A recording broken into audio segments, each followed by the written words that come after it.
En esta oportunidad vamos a tener la presencia del Organismo de Evaluación y Fiscalización Ambiental con el tema procedimiento administrativo sancionador y cálculo de multas.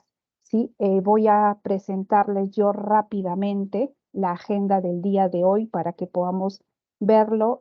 Bueno, el taller va a constar de unas 2 horas, como siempre lo hemos venido trabajando con todas y con todos ustedes durante todo el proceso, durante todos los talleres que hemos estado realizando. Y el día de hoy vamos a tener igual la presencia, las palabras del gerente general del Organismo de Evaluación y Fiscalización Ambiental, como dando la bienvenida.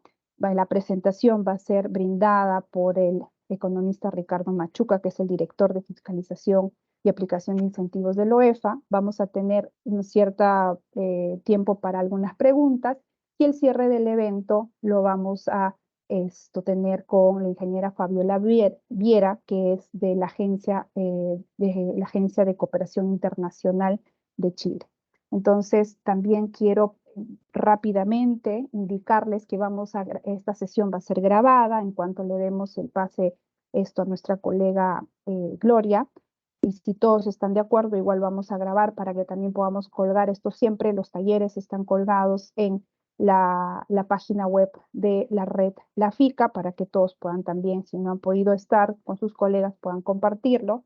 Y bueno, les vamos a pedir, por favor, mientras se esté haciendo la presentación, tengamos los micrófonos apagados, no prender mientras los micrófonos durante la exposición, y si tenemos preguntas, poder hacerlas al final de la presentación o también ir poniéndolas en el chat y nosotros vamos a ir recabándolas para que al final podamos hacerlas a Ricardo. Entonces, sin más, vamos a presentar al gerente general, al señor José Zavala. Él es el gerente general del Organismo de Fiscalización Ambiental, quien nos va a dar unas palabras de bienvenida para el taller de hoy. Adelante, señor José, bienvenido. Muy bien, muy buenos días con todos y con todas. Reciban en realidad un cordial saludo también de nuestro presidente, el ingeniero Johnny Marchampeña, que por motivos de agenda no nos ha podido acompañar hoy día, pero reciban por favor todos y todas su saludo especial, en realidad por este evento, por este taller. Y en nombre del Organismo de Evaluación y Fiscalización Ambiental de la OEFA, aquí en Perú, les damos la más cordial bienvenida a los miércoles de intercambio de experiencias. En esta oportunidad al taller llamado Intercambio de Experiencias sobre el proceso administrativo sancionador y cálculo de multas en el Perú. Este taller se da en el marco del proyecto de cooperación triangular en fiscalización ambiental entre Perú, Chile y Alemania, el cual tiene como objeto mejorar el desempeño de la función de fiscalización y cumplimiento de la normatividad ambiental en sectores priorizados a cargo de la OEFA y de la Superintendencia también ambiental de Chile, ¿no? En ese sentido, quiero reconocer el trabajo realizado tanto por el equipo de la SMA, de GIS y de OEFA, ya que con su compromiso, de verdad, dedicación y mucho empuje, venimos implementando importantes actividades, como esta, que nos permite compartir experiencias con diversos países de la región. Estamos seguros que este taller será muy beneficioso y lograremos, como siempre, seguramente, generar un espacio de diálogo que permitirá enriquecer la experiencia de nuestras instituciones. En realidad, sin más preámbulo, quiero darle la bienvenida y confío que tendrán una excelente jornada el día de hoy. Los dejo con Ricardo Machuca, director de la Dirección de Fiscalización y Aplicación de Incentivos en OEFA, quien estará a cargo de la presentación del día de hoy. Que tengan un bonito día. Muchas gracias. Gracias, señor José, y muchas gracias por sus excelentes palabras. Y para nosotros es muy importante también tenerlo aquí presente y también los saludos del presidente del OEFA. Ok, muchas gracias también. Bienvenidos nuevamente a todos y todos. Y ahora sí voy a presentar al economista Ricardo Machuca. Él es economista, nuevamente, valga la redundancia, con grado de magíster en Economía Ambiental y Gestión Ambiental por la Universidad de York en Reino Unido. Cuenta con 10 años de experiencia en el OEFA, ¿no? Donde ha transitado por diversos puestos de forma ascendente. Actualmente se desempeña como el director de fiscalización y aplicación de incentivos, quien será a cargo de darnos este taller. Así que bienvenido, Ricardo, y te damos el pase para que puedas iniciar. Bien, muchas gracias. Primero quisiera saber si se puede ver mi pantalla completa. Se ve. Se ve sin problemas. Ya, perfecto. Bien, muy buenos días con todos. Mi nombre es Ricardo Machuca, director de fiscalización. Siempre para mí es una satisfacción compartir experiencias dentro de mis 10 años aquí en la institución. De hecho, es una institución que ha crecido mucho, como ahora lo veremos, y que tiene en sus manos la responsabilidad de proteger el ambiente, ¿no? De hecho, mi hija, que tiene 3 años, ya habla bastante y me dice, papito, ¿en qué trabajas, no? Y yo, exagerando un poco, le decía, soy un héroe ambiental, ¿no? Un protector ambiental, ¿no? Para que me entiendan, ¿no? Entonces, ahí me di cuenta también de la importancia del trabajo que desarrollamos tanto en el OEFA como ustedes dentro de sus agencias ambientales, ¿no? Bien, este tema del procedimiento administrativo sancionador o sancionatorio y el cálculo de multas es un tema intuitivamente sencillo, pero en el detalle es un poco complejo, ¿no? Entonces voy a tratar de ser ilustrativo, toda vez que son personas, nuestro público objetivo son personas de otros países, y de repente la terminología no es la similar, pero vamos a tratar de dejarnos entender. Bien, yo quería iniciar la presentación reflexionando o invitándonos todos a reflexionar sobre esta tendencia mundial de la transparencia y la rendición de cuentas, liderada por una serie de instituciones que buscan promover los reportes de sostenibilidad. Y la reflexión inicial, a pesar de que no implica necesariamente el procedimiento sancionador, ¿no? Lo que les voy a comentar, es importante de mi punto de vista porque nuestras agencias ambientales tienen todavía mucho espacio para poder conectarse con estas tendencias. ¿Por qué? Porque los reportes de sostenibilidad internacionales y también los locales, porque en el país también se promueve reporte de sostenibilidad, son declarativos. Es decir, las empresas completan estos formatos a través de ellos o a través de un consultor que les completa estos reportes de sostenibilidad, que son declarativos, como les comento, y que tienen dos cosas principalmente que yo quisiera reflexionar. Uno es la información relacionada a las acciones de las agencias ambientales, es decir, por ejemplo, tienen que registrar en estos reportes la parte de las multas, de las denuncias, ¿no? Y adicionalmente una serie de componentes ambientales que muchas veces no se encuentran incorporados dentro de nuestras acciones de inspección, supervisión, fiscalización. Por ejemplo, ¿no? Este Global Reporting Initiative contiene una serie de componentes entre los cuales se encuentra agua, ¿no? Los efluentes, los residuos sólidos, la energía, las emisiones, y también un componente importante es el compliance, ¿no? O el cumplimiento regulatorio.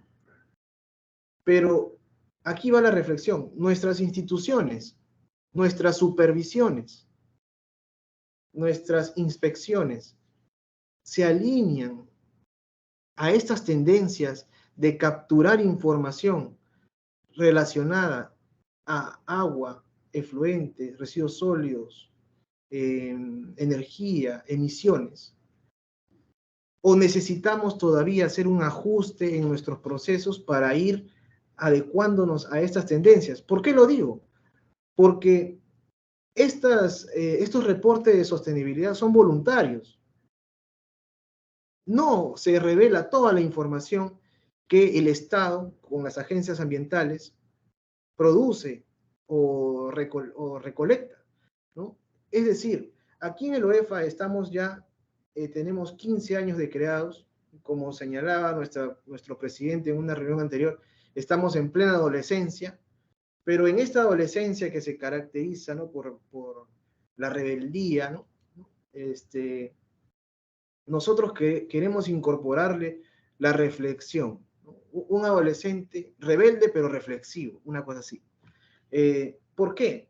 Porque creemos que el enfoque de la inspección, supervisión, fiscalización debe también responder a esa demanda internacional por parte de diversas instituciones de recoger información en los componentes que ya se han clasificado, ¿no? Y adecuarnos un poco a estas tendencias para evitar que hayan lo que denominan, ¿no?, un greenwashing, ¿no? Una limpieza ahí, una lavada de cara en estas declaraciones de reporte de sostenibilidad versus lo que realmente nosotros tenemos en nuestros documentos, en las agencias ambientales, y que muchas veces no se revelan, ¿no? Entonces, sí quisiera, por favor, que con este punto de partida, en esta reflexión inicial, tal vez hayan algunas personas que hayan identificado estas problemáticas en sus países y de repente podemos generar algún espacio de diálogo para ahondar sobre esto y cómo nuestras agencias ambientales se articulan a estas tendencias mundiales. Bien, esto debe ser una reflexión inicial. ¿Cuáles son los puntos que vamos a tratar el día de hoy? Bien, primero algunas cosas generales del país, de OEFA, ¿no? Luego el macroproceso de la fiscalización en el OEFA. ¿Qué se denomina macroproceso de la fiscalización?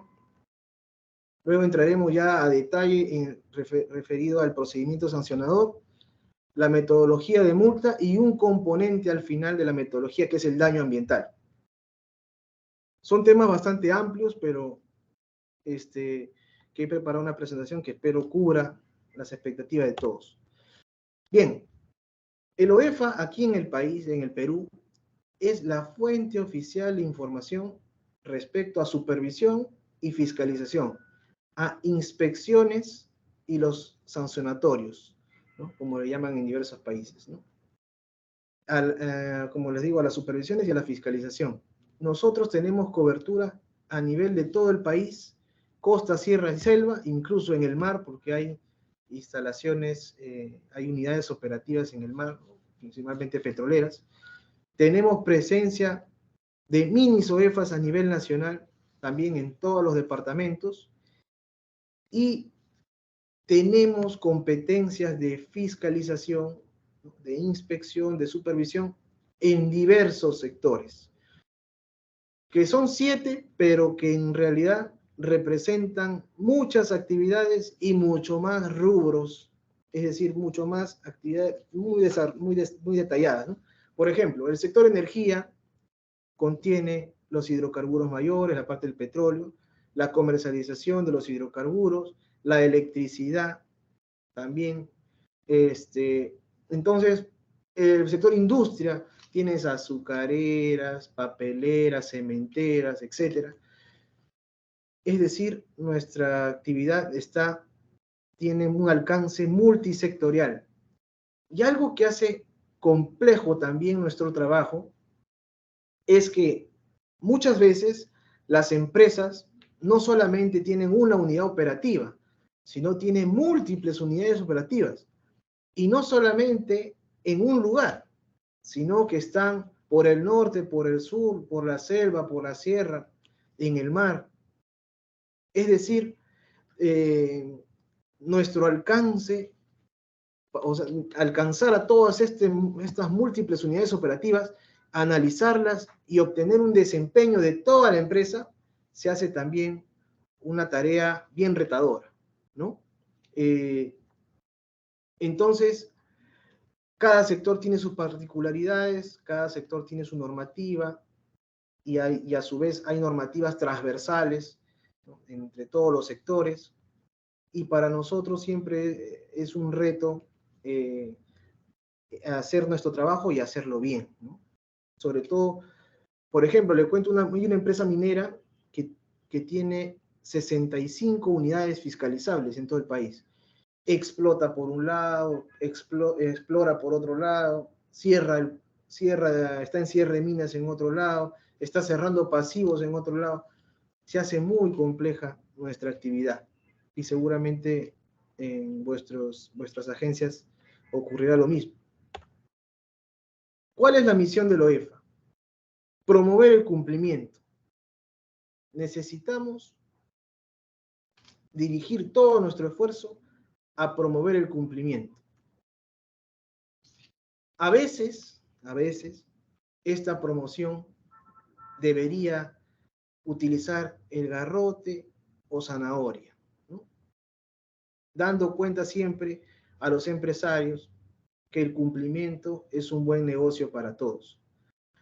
Y algo que yo reflexionaba hace poco con un equipo dentro de la institución en este proceso de mejora, ¿no?, tanto de supervisión como de fiscalización, es desde qué momento iniciar con la zanahoria y en qué momento activar el garrote, ¿no? Debemos, desde un inicio, comenzar con el garrote y en paralelo ir promoviendo el cumplimiento, o de repente iniciar con la zanahoria, hasta qué nivel, desde qué momento, ¿no? Recuerden que ahorita estamos hablando o vamos a entrar a detalle respecto al procedimiento sancionador. ¿Debería yo en la etapa del sancionar promover el cumplimiento, o esa acción de promover el cumplimiento se agota en la etapa anterior, que es la de las inspecciones o de la supervisión? Deberíamos promover el cumplimiento en todo nuestro macroproceso que ahora le voy a comentar, o básicamente la promoción del cumplimiento va a la acción de supervisión y nosotros en fiscalización, en la parte del sancionador, ya no debemos promover el cumplimiento. Entonces son esas reflexiones en las que estamos, y de hecho ya a la fecha existen algunos instrumentos que ahora les voy a comentar, pero que todavía queremos potenciarlos y afinar bien este esquema de garrotes y zanahoria. Algo importante, ¿no? Algo importante. Existe un marco teórico en el cual podríamos encajar todo lo relacionado a las zanahorias y al garrote, ¿sí?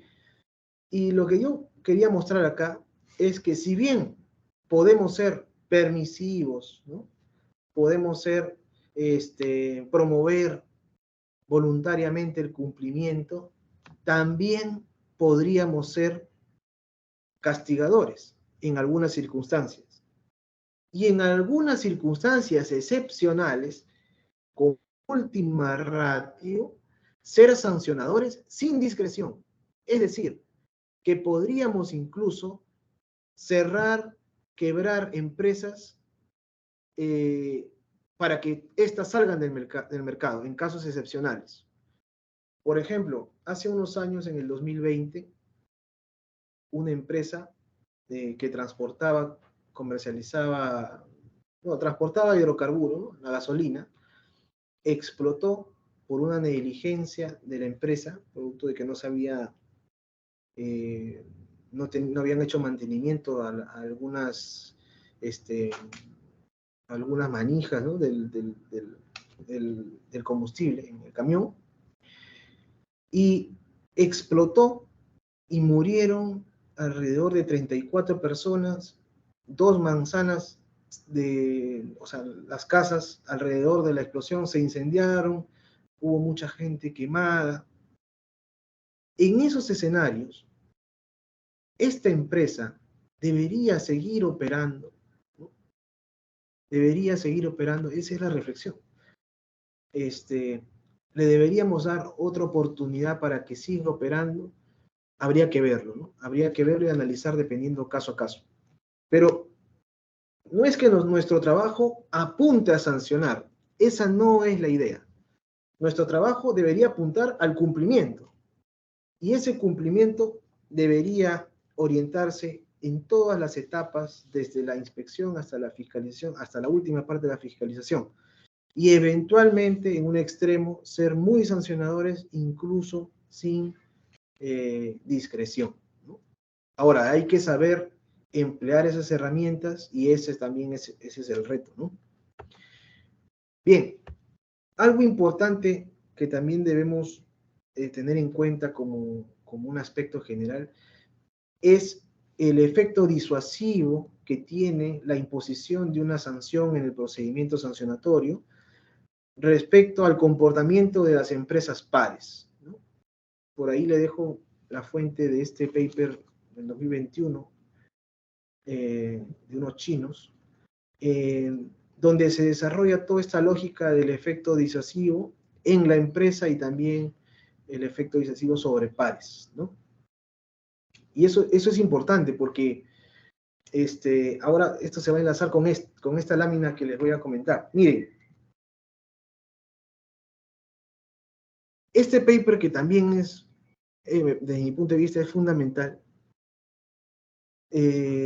lo escribió Cohen, ¿no? Mark Cohen. Este señor en el 87 había publicado,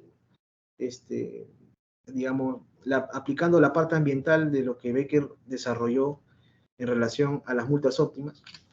Pero ya en el año 2000, 2004 que se publica esto, él hace un desarrollo donde no solamente debemos de ver la función de beneficio de los administrados como maximizar ingresos, minimizar costos, para que la empresa maximice el beneficio, ¿no? Lo que él dice es, maximicemos el bienestar social. No necesariamente debemos de buscar en los procedimientos sancionadores ser beneficiosos cuando hay espacio con las empresas, ¿no? Sino que debemos de ver también la maximización del bienestar social. ¿A qué me refiero? Las personas que calculan multas, que se encuentran en esta reunión, tienen que costear ciertas cosas para incorporarlas en las multas, ¿no? Los beneficios ilícitos o los ingresos ilícitos. Tienen que hacer un costeo para poder estimar. Ahora, si ustedes tienen dos costos, un costo más alto que el otro, ¿cuál utilizan? ¿El menor o el mayor? Habría que ver, ¿no? Si utilizamos el menor, de repente esta empresa es la primera vez que comete una infracción, no es una empresa muy grande, la infracción no es tan riesgosa, podríamos utilizar el costo más bajo. Pero de repente otra infracción, la empresa comete infracciones más graves, ¿no? Es una empresa que normalmente reitera en algunas infracciones, podríamos utilizar el costo más alto. Pero esta lógica de maximización de bienestar social muchas veces se enfrenta a los parámetros legales, ¿no? Porque aquí en el país existe, no sé si existirá en sus países, pero existe un principio de que hay que ser garantistas, es lo que señalan los abogados. ¿Qué cosa implica ser garantista? Bueno, si tienes dos costos, hay que ponerle el más bajo. Hay que garantizar los derechos fundamentales de la empresa. Y ese garantizar los derechos fundamentales de la empresa implica utilizar lo mínimo indispensable en los cálculos de multa para poderla sancionar. Es decir, la maximización del bienestar social se contrapone con estos principios legales que garantizan los derechos fundamentales de las empresas, ¿no? Y eso, desde mi punto de vista, todavía tiene un espacio como para poder mejorar, ¿no? Bien, eso era para comentarle respecto a la parte general. Ahora sí vamos a entrar al macroproceso y luego ya al procedimiento sancionador.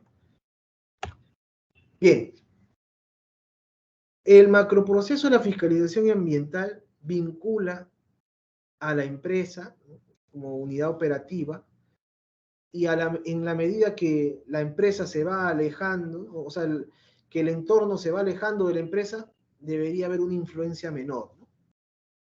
La empresa se desarrolla en un espacio geográfico definido, pero su actividad impacta positiva y negativamente hacia su entorno, y esto va disminuyendo en la medida que nos vayamos alejando de la empresa, ¿no?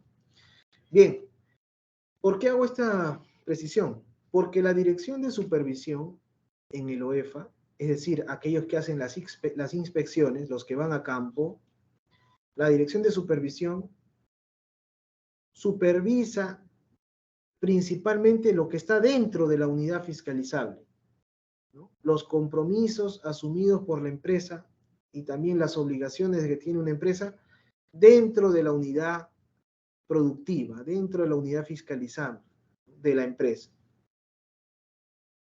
Y la dirección de evaluación normalmente interviene cuando los efectos de una conducta que se generó dentro de la empresa trascienden los límites de la unidad, es decir, el entorno, la calidad ambiental. No todas las supervisiones acompañan una acción de evaluación. Las acciones de evaluación aquí en el país, en el OEFA, principalmente acompañan cuando ya hay indicios de una situación muy grave, ¿no? Un indicio de que ya hay una afectación. El supervisor, la dirección de supervisión va y encuentra indicios de filtraciones, que estas filtraciones llegan hacia un río, por ejemplo, entonces convoca a la dirección de evaluación para que haga unos estudios más detallados y ver si efectivamente hay un daño o no hay un daño, ¿no?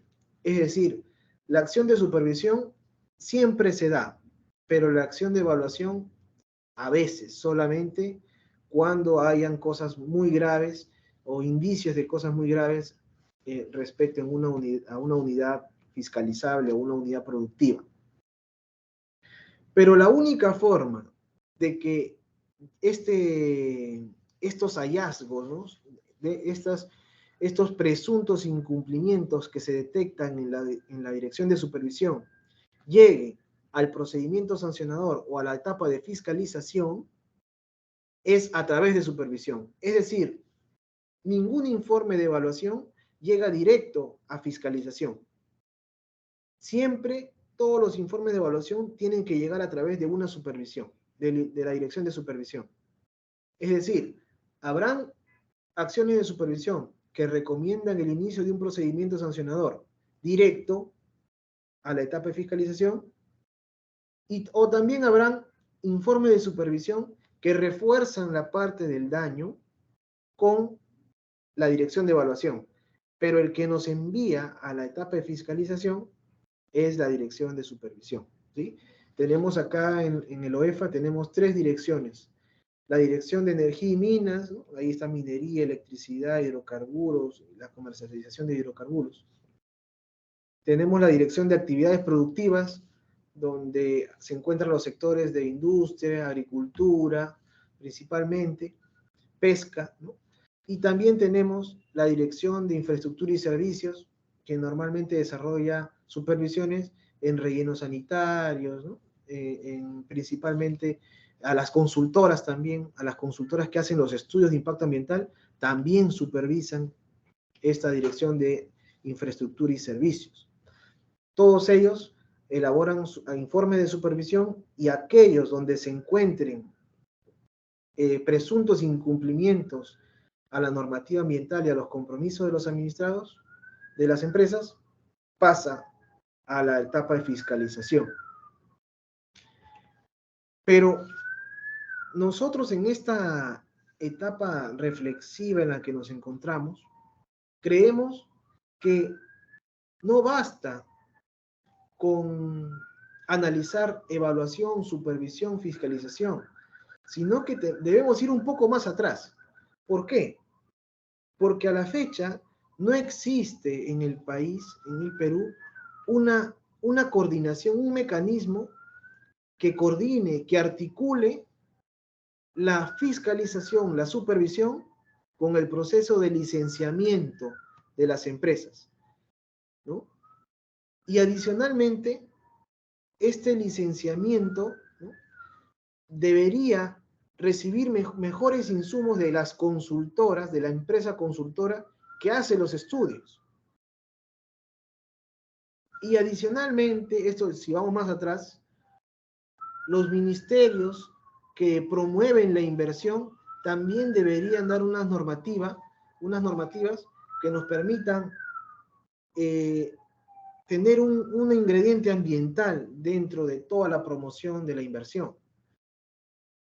Lo que pasa es lo siguiente: los ministerios promueven la inversión, la empresa viene a invertir, la empresa para poder operar necesita una licencia. Entonces, esta empresa contrata a una consultora para que haga el estudio de impacto ambiental.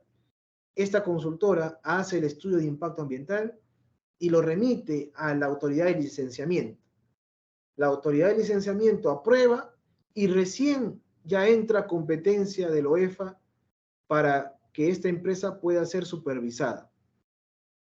Pero ¿qué pasa si lo que se ha escrito en teoría, ¿no?, en el estudio de impacto ambiental cambia de alguna manera grande o no significativa en la etapa de supervisión? Comienzan las sanciones, ¿no? Y muchas veces yo me enfrento aquí en la dirección de fiscalización, al área que ve los procedimientos sancionadores, me enfrento a cosas como esta, ¿no? Que el señor de la empresa movió 15, 20 metros una instalación, pero cuando se va a campo se detecta que efectivamente el componente instalado difiere en 20, 30, 50 metros del componente que debió estar en otro lugar según el instrumento de gestión ambiental. ¿Lo sancionamos? Una situación reciente. Los estudios de impacto ambiental establecen compromisos, ¿no? Las empresas se comprometen a ciertas cosas. Entonces, una empresa se había comprometido a hacer unos monitoreos en 5 parámetros. Pero pasa el tiempo y el Estado emite una norma donde dice que las empresas deben de actuar principalmente abordando 2 parámetros. Entonces, a nosotros nos llega la recomendación de inicio. ¿Por qué? Porque la empresa se comprometió a 5, pero la empresa dice: oiga, pero ya el país está pidiendo 2 nada más. Sí, pero como usted se comprometió a 5, tiene que cumplir los 5. Y si no quiere cumplir los 5, debe de cambiar o modificar el instrumento de gestión ambiental para cambiar ese compromiso. Entonces, toda esta situación revela que debe haber una mejor coordinación entre la supervisión, ¿no?, fiscalización con la etapa de licenciamiento, para que se hagan las modificaciones de alguna manera más ágil, ¿no? En Colombia sé que hay modificaciones menores, ¿no? Nosotros queremos también ir por ahí, ¿no?, viendo temas menores que realmente generan una carga procesal dentro de la dirección en la que yo estoy. Adicionalmente, tenemos, después de la supervisión y la fiscalización en primera instancia, donde me encuentro yo, ¿no?, la dirección de fiscalización es la primera instancia dentro del OEFA. Luego viene una segunda instancia, el Tribunal de Fiscalización Ambiental. Y esta segunda instancia es la segunda instancia administrativa, ¿no? Yo soy la primera instancia administrativa. Bueno, la Dirección de Fiscalización es la primera instancia administrativa. La segunda instancia administrativa es el Tribunal de Fiscalización Ambiental. Y luego ya viene la judicialización de los procedimientos, que ya van al Poder Judicial del país, del Perú, esa parte. Ahora, algunas personas pueden decir, oye, entonces si todavía después de la OEFA, ¿no?, después de la segunda instancia, hay la instancia del Poder Judicial, en todo caso, mejor las empresas judicializan las multas, ¿no?, que se imponen en el proceso de fiscalización, y eso demorará 5 o 10 años para que se resuelva. En ese lapso de tiempo las empresas se ahorran.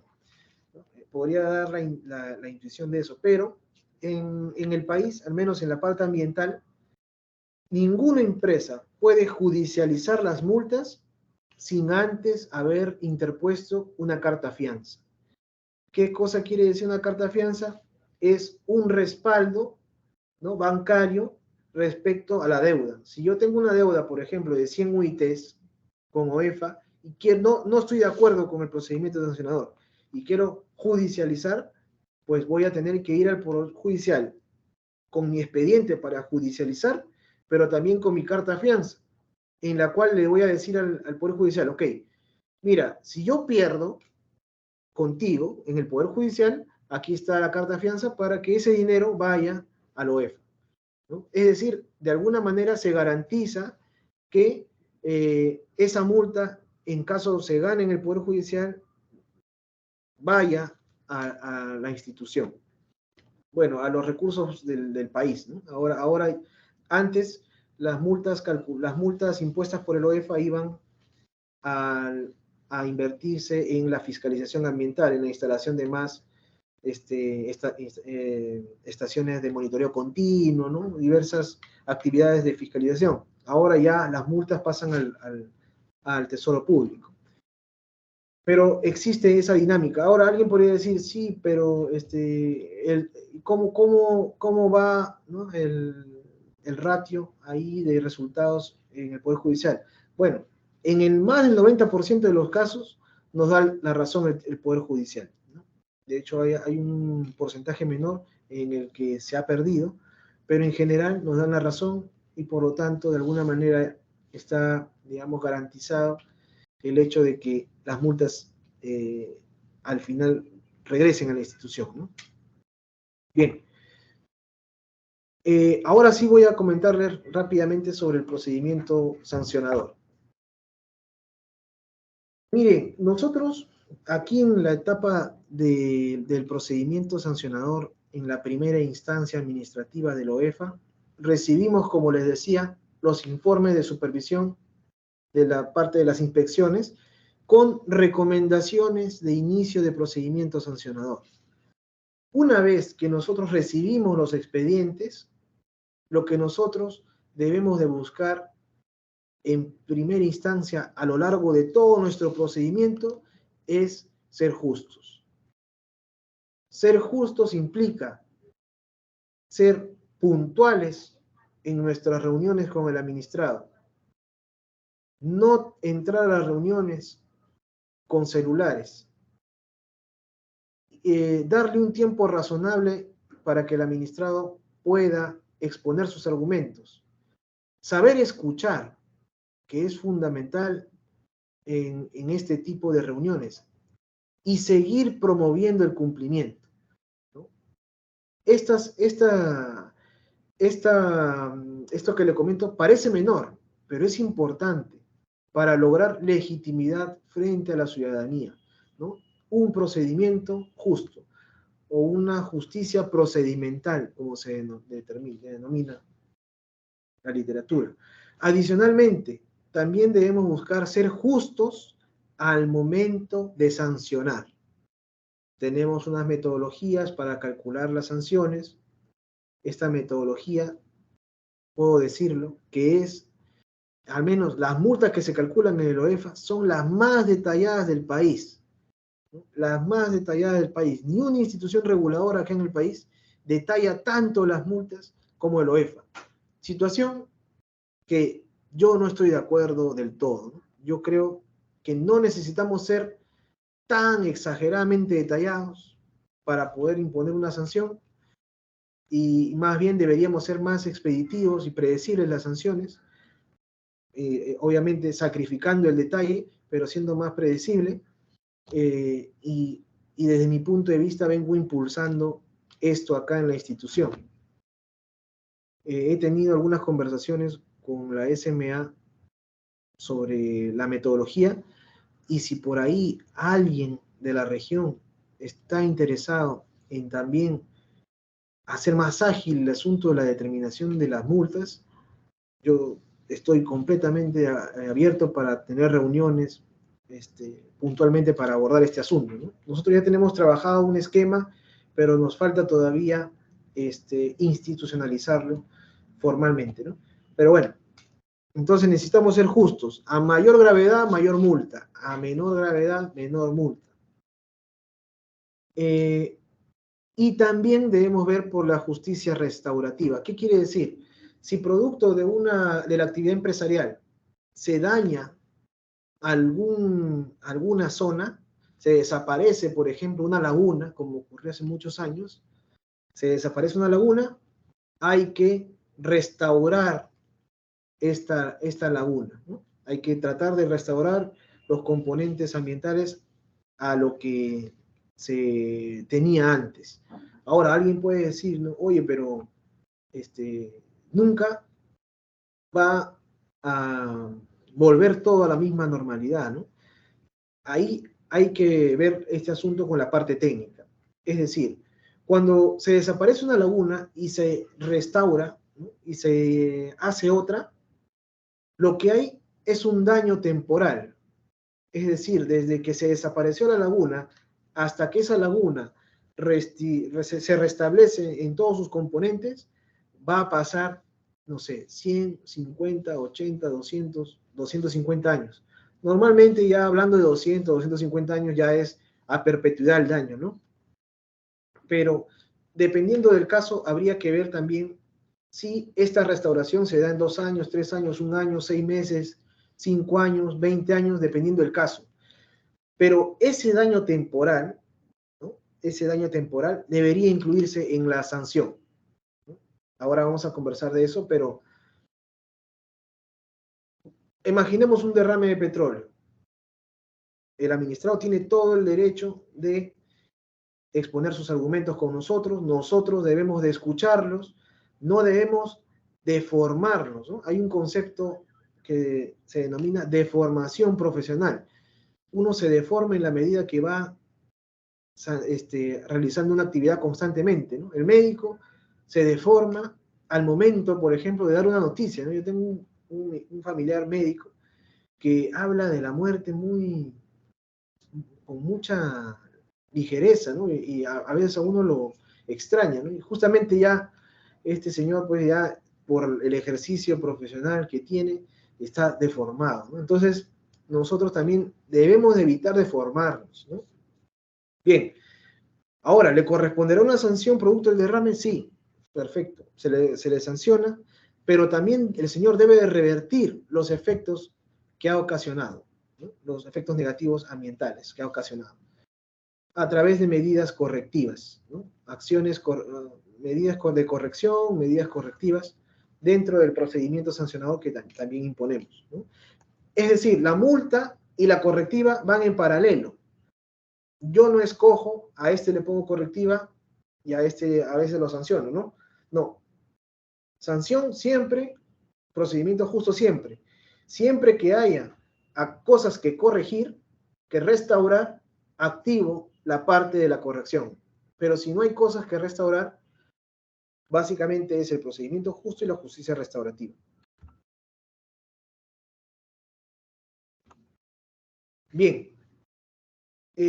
También la literatura relacionada a la regulación establece este famoso tit for tat, que es que yo, al menos en la primera instancia, vamos a reaccionar como el administrado reaccione.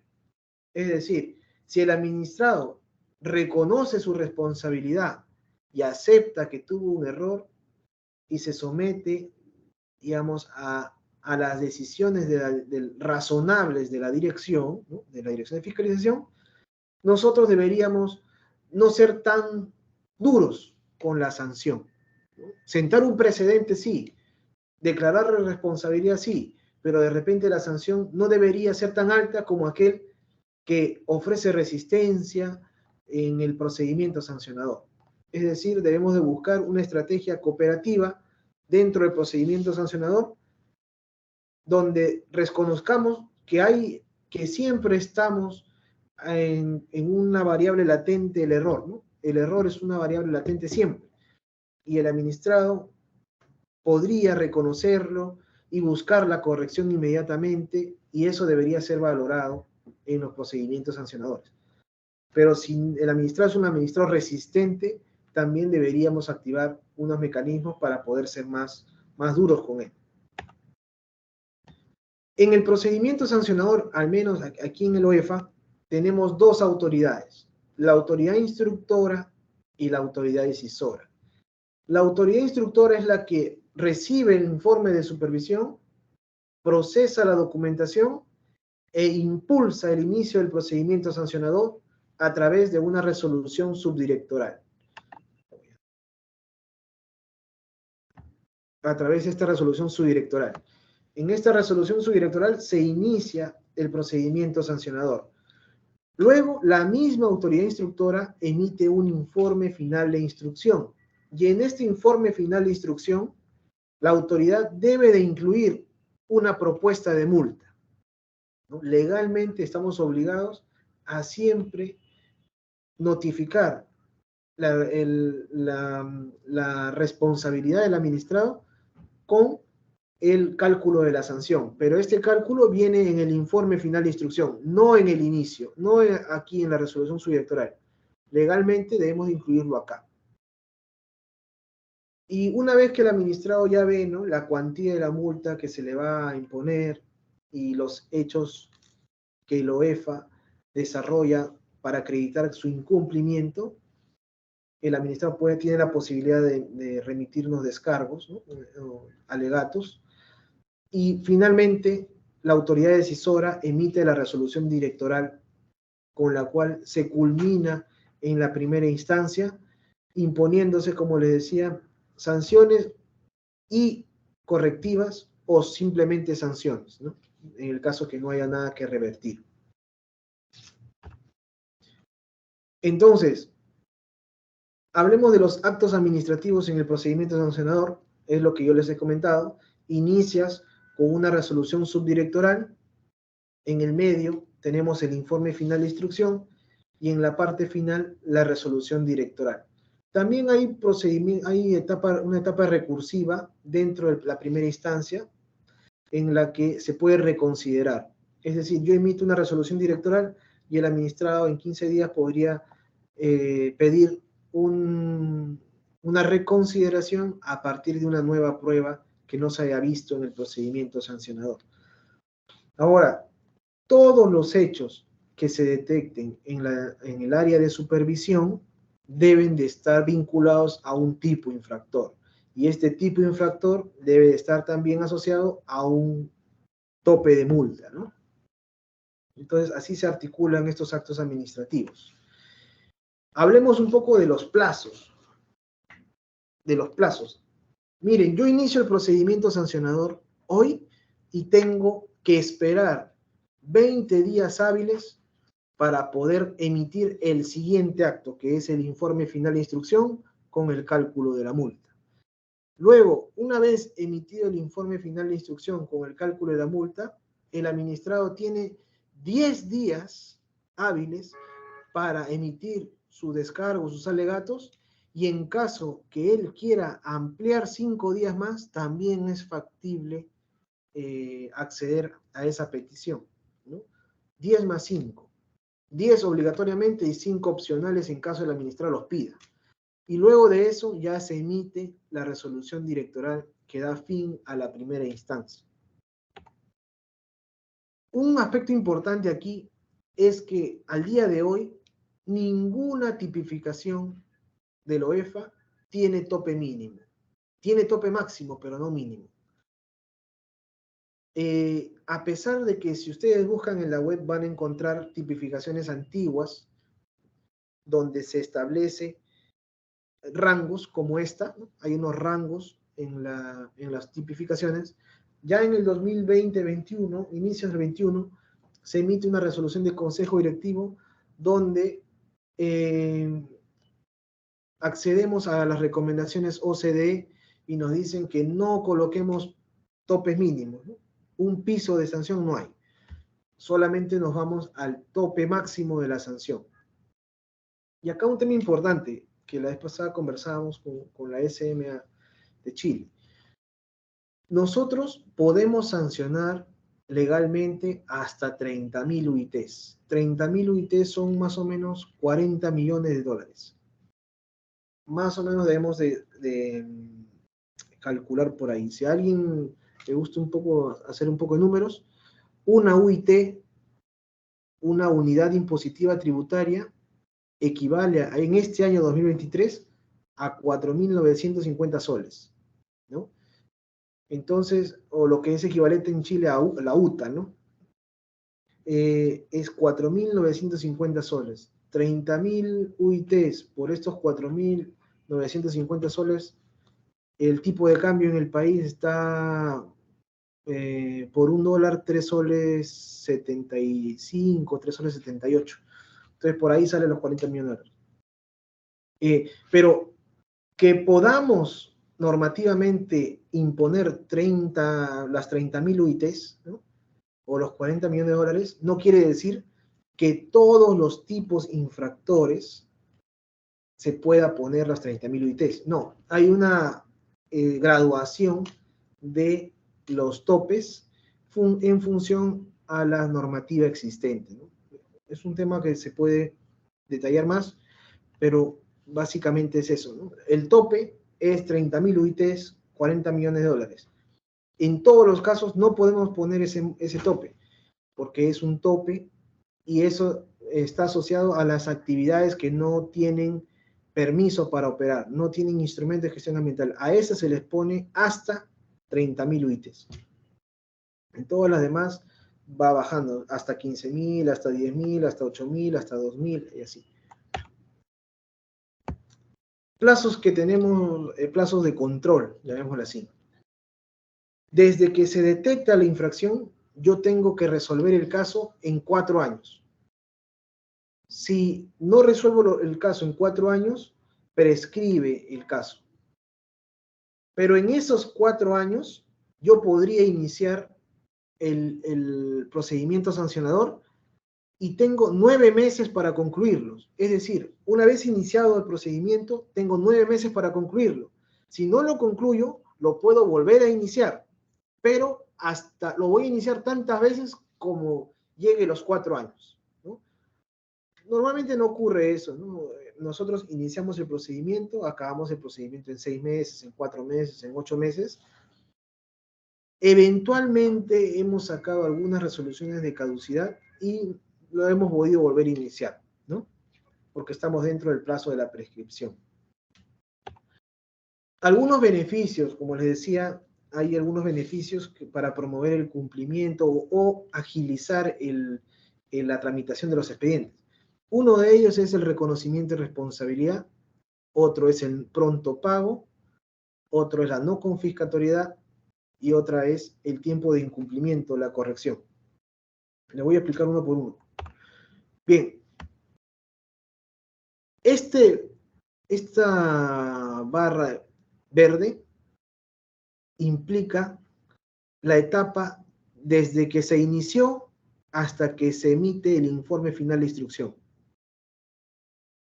Este 30 va desde el informe final de instrucción hasta la emisión de la resolución directoral 1. Ya en la etapa de reconsideración no hay nada, ningún beneficio. Es decir, yo inicio un procedimiento acá y el administrado reconoce su responsabilidad hasta antes de la emisión del informe final de instrucción y yo debo de descontarle el 50% de la multa. Si el señor reconoce su responsabilidad después del informe final de instrucción, pero antes de la resolución directoral, le tengo que descontar 30%. La idea aquí es agilizar los procedimientos sancionadores. Otro aspecto importante es el pronto pago. Si yo impongo una multa en la resolución directoral, una multa de 100, y este señor quiere pagar la multa rápido para beneficiarse de algo, lo podría hacer. Si es que paga la multa de 100 UITs antes de los 15 días hábiles después de haber impuesto la resolución directoral, se le ofrece un descuento de 10%, es decir, pagaría 90 UITs. Pero, ojo acá, si es que el señor paga en los 15 días hábiles siguientes a la imposición de la multa, ya no entra el tema de fraccionamiento. No hay fraccionamiento. O te acoges al pronto pago y ya no hay fraccionamiento, o te puedes acceder al fraccionamiento, ¿no? Este también es un tema importante, la no confiscatoriedad. Es decir, las multas no deberían quebrar a las empresas, no deberían ponerlas en dificultades económicas, simplemente debería ser un llamado de atención para que ellos no lo vuelvan a hacer. Entonces, la multa no puede ser mayor que el 10% de los ingresos brutos del administrado, de la empresa. De estos ingresos brutos al año anterior a la comisión de la infracción. Imaginemos que una supervisión fue en el 2020, se detecta una infracción, en el procedimiento sancionador yo no la voy a poder sancionar por más del 10% de los ingresos brutos que ha obtenido esa empresa antes de la supervisión. Si la supervisión fue en el 2020, los ingresos del 2019, ¿no? Tendría que presentarme a partir de las declaraciones de impuestos que se realizan en la administración tributaria acá en el país. Y algo también, digamos, un tema más técnico. Al momento de calcular la sanción, al calcular las multas, nosotros capitalizamos por el costo de oportunidad de capital que existe hasta la fecha en que se detuvo la conducta. Por ejemplo, el señor no tuvo una planta de tratamiento en el 2020, la instala en el 2022, pero ya estamos en el 2023, yo la sanciono en el 2023. Mi capitalización debería ser hasta el año 2022 que cesó, que ya instaló la planta. Ya no podría capitalizar hasta el día de hoy, ¿no? Eso también es un beneficio porque reduce la sanción. Ahora vamos a hablar de la metodología en sí. Bien, acá es un aspecto importante que sí quisiera detenerme un poco. Miren, la responsabilidad es diferente a la multa. Muchas veces las direcciones de supervisión realizan sus acciones para buscar la responsabilidad, ¿no? O en el camino de las acciones de supervisión determinan responsabilidad, llamémoslo así, ¿no? Determina responsabilidad en el camino de la supervisión, pero no recaba los insumos necesarios para poder hacer un cálculo de multa. Por ejemplo, ¿no? El señor se excedió los estándares de calidad ambiental, ¿no? Un exceso a un parámetro X. Se excedió. ¿Es responsable? Sí es responsable porque se excedió. Cuando nosotros queremos calcular la multa, y ahora les voy a explicar un poco los conceptos detrás, ¿cómo hacemos para saber por qué se excedió? ¿Cuál es la causa raíz del exceso? Deberían haber insumos, ¿no? Para identificar por qué se excedió. Cuando no llegan los insumos, las multas pierden eficacia y efectividad. Entonces, a eso me refiero con que debemos diferenciar la parte de la responsabilidad de la multa. Es decir, nosotros no debemos trabajar para sancionar, pero sí en el camino deberíamos levantar cierta información que ante una eventual sanción deberíamos activar, ¿no? Bien, esta es la forma general la fórmula general de la metodología acá en el país, en el Perú, la metodología de multas en el OEFA, es el beneficio ilícito más el daño ambiental entre la probabilidad de detección, todo esto multiplicado por unos factores porcentuales, ¿no? unos porcentajes que actúan como un agravante o atenuante a esta multa de acá. Teóricamente, ¿no?, la multa base está conformada por el beneficio ilícito y la probabilidad de detección. A veces se incorpora el daño ambiental, no en todos los casos, ahora les voy a hablar un poco sobre el daño, pero en general se aplica la multa base, que es el beneficio entre la probabilidad de detección. Por ejemplo, el señor no instala la planta de tratamiento. Si yo calculo el costo de la planta, no estaría incorporando el efecto disuasivo. El efecto disuasivo se incluye aquí en la probabilidad de detección. Y ya si el señor tiene antecedentes, ¿no?, se incluye por aquí en los factores de graduación para gravar justamente esta multa base. Ahora, cuando no hay daño, no calculamos el daño y activamos los porcentajes potenciales, ¿no? No hay daño real, activamos los porcentajes que les comentaba.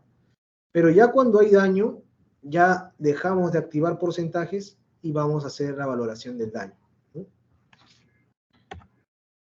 Como les decía, si el señor no instala la planta de tratamiento, yo debería instalar la planta de tratamiento. Ese sería el costo evitado, ¿no?, o el beneficio ilícito. El beneficio ilícito tiene dos formas de calcularse: el costo evitado y el ingreso ilícito. Normalmente nosotros calculamos por el costo evitado, no por el ingreso ilícito, porque se nos hace muy complicado la determinación del ingreso ilícito. Pero si el señor no tiene la planta, debería tener la planta. A ese costo se le divide entre la probabilidad de detección, que son unos porcentajes que van de 0 hasta 1, ¿no?, 100%, hasta 100%, para graduar la disuasión. Y a esa división se le multiplican los factores de graduación. Algunas cosas importantes aquí. Ok. Miren, comencemos con el beneficio ilícito. Y seguramente en las diferentes agencias ambientales, les pasará lo mismo. Hay que diferenciar, y de hecho la OCDE también lo indica, ¿no? Hay que diferenciar los incumplimientos riesgosos de los incumplimientos donde hay daño real, de aquellos incumplimientos que son por importancia normativa. ¿Qué quiero decir con esto? Que hay incumplimientos que no tienen relación con el beneficio ilícito para capturar una multa disuasiva. Por ejemplo, no remitir información. El señor no revela información, la empresa no revela información. Entonces, cuando uno calcula un beneficio ilícito, ¿no?, o costo evitado, ingreso ilícito, cuando uno calcula el beneficio ilícito producto de que no remitió la información, básicamente es que el señor remita la información, ¿no? Es el costo de remitir la información. Y ese costo es muy bajo en comparación a lo que debería imponerse como multa. Es decir, ¿a qué voy con esto? Que hay tipos infractores que por su importancia deberían graduarse sus multas de una forma diferenciada. No sé si les pase eso en otras instituciones a nivel de la región, pero nosotros estamos ya trabajando para salir de este problema. Nosotros deberíamos calcular las multas normalmente cuando haya riesgo o daño, pero cuando hay infracciones donde es importante que se cumpla esa normativa, la multa se debe de diferenciar un poco de la metodología normal. Eso también estamos trabajando en ello. Ahora, otro aspecto importante, no sé si les pasará también a las otras agencias, que tenemos unas discrepancias ahí con el tribunal, ¿no? Que bueno, a la fecha ya está cerrado el asunto, pero ¿por qué utilizas 3 decimales? ¿Por qué utilizas 2 decimales? ¿Por qué utilizas 4? ¿No? Entonces, hay situaciones en las cuales la propia división es más exacta con 4 que con 3 que con 2 decimales, ¿no? Entonces, hubieron esas discrepancias por los decimales, que parece no tan serio el asunto, ¿no? Pero sí habían discrepancias con los decimales, entonces ya se aprobaron unos lineamientos en los que se definían que 3 decimales siempre, ¿no? Y ya nos evitamos el problema. Luego, otro asunto importante aquí en el país es que nosotros incluimos el impuesto. Es decir, no le quitamos el impuesto. Cuando utilizamos un costo para la multa, es el costo más el impuesto general a las ventas acá en el país, que es el 18%. ¿No? Me parece que en Chile no incluyen el IGB. Podría ser un tema para conversarlo. Pero acá no incluimos el impuesto general a las ventas. El impuesto a la renta no, el impuesto general a las ventas. Nada más. Otro aspecto importante, los periodos de cumplimiento. Y acá sí es un tema más de detalle técnico, pero, por ejemplo, ¿no? El señor, se hace una supervisión en el 2020 y en esa supervisión se detecta que el señor no presentó los monitoreos del 2018. Entonces, ¿desde cuándo se debería capitalizar la multa? ¿Desde el 18 o desde el 20? Eso hay que tener cuidado en el cálculo de la multa, ¿no? Hay infracciones que no se deben de calcular por la fecha de supervisión, sino por la fecha en que ocurrió el incumplimiento. Eso es importante. Y eso es tan importante porque podría prescribirse el expediente y ya no sancionar y habría responsabilidad para el funcionario. Es decir, si nosotros solamente pensamos de que el incumplimiento se debe costear a partir de la fecha de supervisión en adelante, cuando veamos el caso de detenimiento, vamos a darnos cuenta de que la fecha debió ser antes y el caso podría estar prescrito. Hay que tener en cuenta eso. Ahora, ya para las personas que están más metidas en el asunto de las multas, nosotros imponemos en la resolución directoral una multa, ¿no? Pero en la etapa de reconsideración podríamos reformular la multa, pero hasta la fecha de emisión de la primera resolución directoral. No capitalizamos hasta la fecha de la reconsideración, sino hasta la fecha de la primera resolución directoral. Eso también es algo importante y hay consenso con la segunda instancia respecto a eso. También nosotros utilizamos el índice de precios al consumidor o la inflación, ¿no? Por ejemplo, puedo encontrar una cotización con fecha 2018, una cotización de una máquina con fecha 2018, y yo tengo que llevarlo a la fecha de la infracción, que es 2020. Entonces, con la inflación hacemos el ajuste para adelante o para atrás, dependiendo del monto, para que el valor nominal se ajuste a la fecha de la infracción. Luego, nosotros aquí en el país utilizamos el tipo de cambio interbancario, ¿no? Sí, el tipo de promedio compra y venta, ¿no? Tuvimos algunos inconvenientes con el tribunal porque ellos decían, oye, ¿por qué utilizas este tipo de cambio? Deberías utilizar el otro. ¿Por qué solamente el de venta? ¿Por qué solamente el de compra? ¿No? Entonces al final decidimos, ya sabes qué, cerremos el asunto porque no cambia mucho el tipo de cambio, pero definamos y se definió exactamente el tipo de cambio en una fuente de información del país que se va a utilizar. Luego también tenemos el costo de oportunidad del capital, que es esta mejor alternativa en términos de rentabilidad del negocio, ¿no? Que también se utiliza para la capitalización de las multas. La regla de no confiscatoriedad, que ya la expliqué, ¿no? Que no se puede sancionar por más del 10% de los ingresos brutos del año anterior, la probabilidad de detección y los factores de graduación. Bien, ahora tengo 15 minutos, un poco más, para poder comentarles sobre el daño ambiental, que es un tema que realmente me gusta y que me he especializado en ello también. Bien, les voy a comentar un poco la ruta del daño acá en el OEFA. Miren, el macroproceso yo les indicaba que principalmente hay 3 grandes áreas, digamos: evaluación, supervisión y fiscalización. Y yo les comentaba de que para que llegue un caso a fiscalización, tiene que pasar necesariamente por supervisión, ¿no?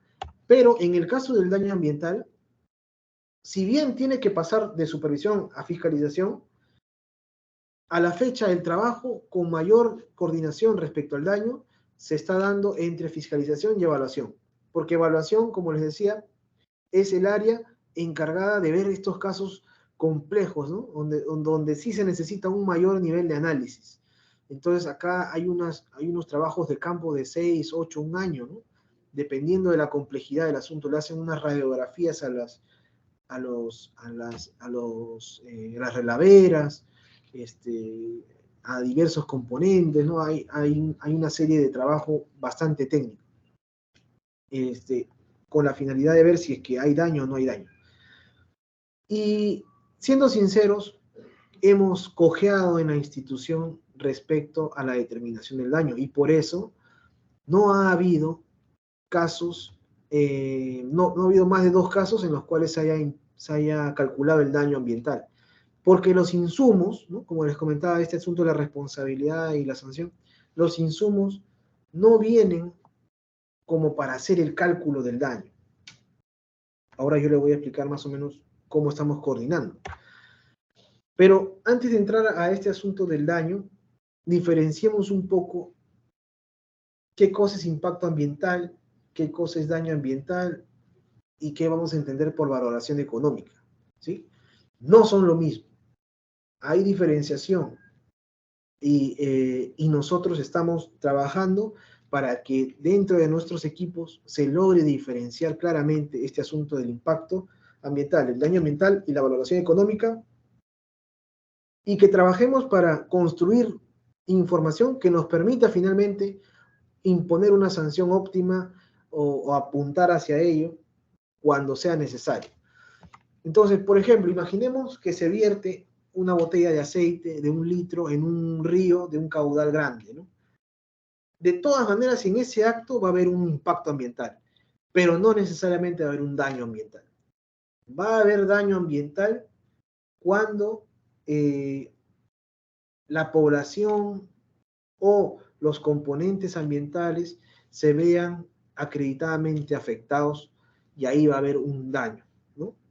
Un daño real, y en otros casos un daño potencial. Ahora, asumamos de que se encuentra que existe daño real, ¿no? Es decir, todo daño es porque ha habido un impacto, ¿no? Pero no en todo impacto hay un daño, ¿no? Asumamos de que hay un daño. ¿Cómo hacemos para valorar económicamente ese daño, ¿no? Entonces, necesariamente para valorar económicamente el daño, tiene que haber una afectación sobre el bienestar de las personas, ¿no? Y seguramente en esta reunión habrán biólogos, químicos, ¿no? De repente abogados, ¿no? Economistas. Lo que yo les comento es desde el punto de vista de los insumos técnicos económicos para poder hacer la valoración económica del daño. El valor se le otorgan las personas, y es a ellas a las que se les debe de medir el término de valor, el valor económico. Ahora, cuando nosotros vemos el asunto de la valoración del daño, no debemos valorar inventarios. ¿Y a qué me refiero con inventarios?